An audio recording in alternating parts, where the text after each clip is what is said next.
So if you're planning on making an interview-led documentary, the interviews you shoot with your main character will become the backbone of your film. Knowing how to conduct and shoot an interview is the difference between making a mediocre documentary and an excellent one. So how do you shoot a cinematic interview? So in this video, I'm going to dive into the 7 key steps I take when shooting a cinematic documentary interview. First up is choosing the location for the interview. You have to make sure you find a location that visually suits the look and feel of your film, while making sure there's no unwanted noise in the background. For example, you might find the perfect location in terms of visuals, but because there's a lot of noise from cars and planes, you decide to film inside where it's quieter. If you're going to film inside, try and find a room with little or no reverb and echo. Do a clap test in the room and see if you can hear the sound echo off the walls, floor, and roof. If there is an echo, see if you can find a better room to film in. If it's the best option available, you can reduce reverb by putting a dampener, such as a blanket, on the hard surfaces, and it will soften the echo slightly. Next, you need to decide on the positioning of your subject, camera, and background. This part of the process is so important and can be easily overlooked. When it comes to deciding where to position the subject, I love finding a spot that has a lot of depth. So I find standing in the corner of a room or stepping back from a location and looking for the right position works really well. Then once you've found a couple of spots that have depth, I then choose which would be the best spot based on the lighting and the background. Are there any windows that you could put in the background? Or are there any windows that could be used to help light the subject? For example, here I've put the subject in front of the window, so it creates a beautiful soft light on her. I then see what's the most interesting and dynamic background. For example, a brick wall is more interesting than plain white. Then I like to ask, how does this support the story and the visual narrative of the documentary? Is there a texture or visual theme that I want to include?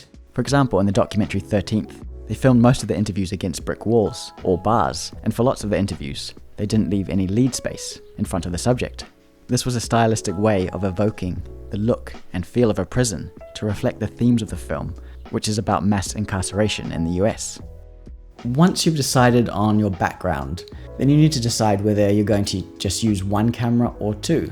Usually when I'm doing an interview, I just like to use one camera, as it can become a bit overwhelming for the subject if there's too much equipment around them. However, it can be really handy having 2 cameras, either to add more production value to the interview, or if you want to have a wide and close-up of the subject for emotional impact. Once you've decided on your location and where you're going to place the subject and the camera, step 3 is lighting. So there's 4 main types of lighting setups I like to choose from when filming an interview. The type of lighting setup I'll use will depend on the look and feel I want to convey in that particular interview. Often I'll decide this before I film, as I want to have a synergy between all my interviews and I want them to have a similar feel and look throughout the film. The first and most straightforward way to light an interview is by using natural light. If you're inside, put your subject in front of a window, and this will help create a lovely soft light on your subject. If you're outside, you can use a diffuser and bounce board, which reflects the light of the sun onto your subject and illuminates them. Next is book lighting. This is one of my favorite lighting techniques, as it creates a beautiful soft light on your subject. I first learnt about this technique when I was working on a feature film with legendary cinematographer Roger Pratt, who shot some of the Harry Potter films and Troy. With this technique, aim your light off a bounce board, and then angle that bounce light through a diffusion fabric. The combined elements of bouncing and diffusion will not only add a lot of volume to your light, but will give an extremely soft and beautiful look to your subject. Third is Rembrandt lighting, inspired by the 17th century Dutch painter Rembrandt. Rembrandt lighting is characterized by a small triangle just below the subject's eye, while the rest of that side of the subject's face is left in shadow. This technique can be achieved by using either one light and a reflector, or 2 lights, and is popular because it is capable of producing images which appear both natural and compelling with a minimum amount of equipment. Rembrandt lighting gives a gritty and dramatic look, and is great if you want to add some really cinematic lighting to your interview scene. To achieve the Rembrandt look, place your light about 60 degrees to either side of your subject's face and slightly above them. Then tilt the light down to get that upside down triangle. Use a bounce card to fill in the shadows to vary how dramatic the lighting looks. You can also defuse the light if you don't want it to look super harsh on your subject's face, but still keep that dramatic contrast ratio. And last but not least is silhouette lighting, which is a bit more bold and stylized than the other 3 techniques, But if you want to create a look where your subject is telling a story and wants to remain anonymous, or you want to create a mysterious feeling to your lighting, you can try silhouette lighting. To achieve this look, you'll want to use a large soft light source behind your subject and increase the brightness until your subject falls almost into complete darkness. If you want to give the subject a little bit of fill in the front, you can add a bounce card in front of them so you don't lose their face completely. So that's it for lighting. Now moving on to step number 4 is sound. Recording high quality sound is definitely one of the most important aspects of any interview, as it's not the visuals of the interview that tells a story, it's what's being said. You'll be using the audio from the interview to shape the whole story of the documentary, whereas the visuals of the interview will mostly be overlaid with B-roll footage. If you can get high quality audio and a cinematic image, that's great, but if you have limited time and have to rush the setup for the interview, always prioritize capturing high quality audio. The main thing is to listen out for any potential background noises and either remove them or mitigate them as much as possible. Potential noise pollution will vary depending on your location and whether you're filming indoors or outdoors. Okay, so now we're on to step 5, which is camera movement and eyeline. This is where you decide if you want the camera to be on a tripod with no movement, on a slider, on a gimbal, or just handheld. This will all depend on the feelings and emotions you want to evoke during the interview. 9 times out of 10, I like to keep the movement of the interview still by placing it on a tripod, as I want to focus on the story, and if I'm going to create a dynamic shot, I will do this using B-roll rather than creating movement in the interview itself, because often this can be distracting and can take away from the actual interview process. But there's no right or wrong, it's more about personal preference and what works for you. For example, if you wanted to interview the subject in action, like a chef who's cooking a meal or a carpenter who's doing woodwork, you'd most likely film handheld or on a gimbal and follow their face as they're answering the question and continuing to work. Step number 6 is camera settings. This is where you set the shutter speed, f-stop, and ISO. The settings I usually use for a sit-down interview is 1/50th shutter speed, as the subject doesn't move very much. However, if the subject was walking or running, I would usually use a higher shutter speed. With f-stop, I like to have a shallow depth of field with the background out of focus, like I have now, as it looks more cinematic. However, you don't want the f-stop to be too shallow. Otherwise, if the subject moves forwards in the interview, they'll go in and out of focus. So I find having a f-stop of anywhere between 1.8 to 5.6 works well, depending on how much your subject moves back and forward. Again, if the subject is walking around or running during the interview, I would have a higher f-stop, anywhere from 5.6 to 12. Then next is ISO.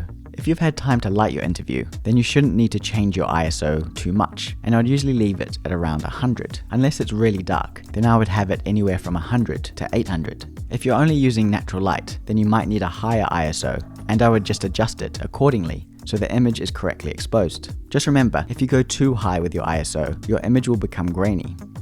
Once you're all set up and ready to go, it's time to start filming. Get your subject to sit down and make them feel relaxed and comfortable.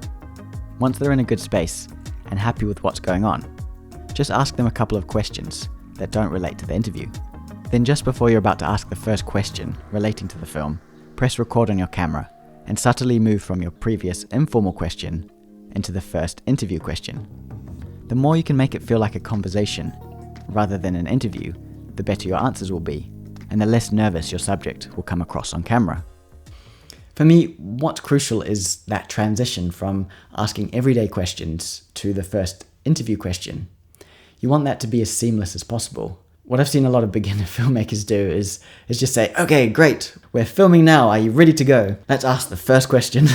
And when you do that, this instantly makes the subject feel nervous, as they feel like they're having to perform. They no longer feel relaxed. Whereas if you just ask some conversational questions and slowly ease into the first interview question, it will feel a lot more organic and real, and the subject will forget that they're actually on camera, and this will allow for a much better interview. Before the interview, it's also important to ask the subject to answer their questions in full by repeating the question in their answer, because if you don't want your questions to be included in the film, then what your subject is saying needs to make sense once you've cut out your questions. The key to being a good interviewer is to listen, maintain eye contact with your subject, and not to look down at your notes or question, otherwise it can feel quite disengaging. Then it's really important to move the interview forward by responding to what your subject is talking about, rather than waiting poised to ask your next question. I can't emphasize enough how important it is to have a conversation with the interviewee, rather than just asking questions. Then once the interview is finished, make sure you end on a positive note, so they feel good and will remember the interview as a positive experience. So if you need to interview them again, they'll be up for it.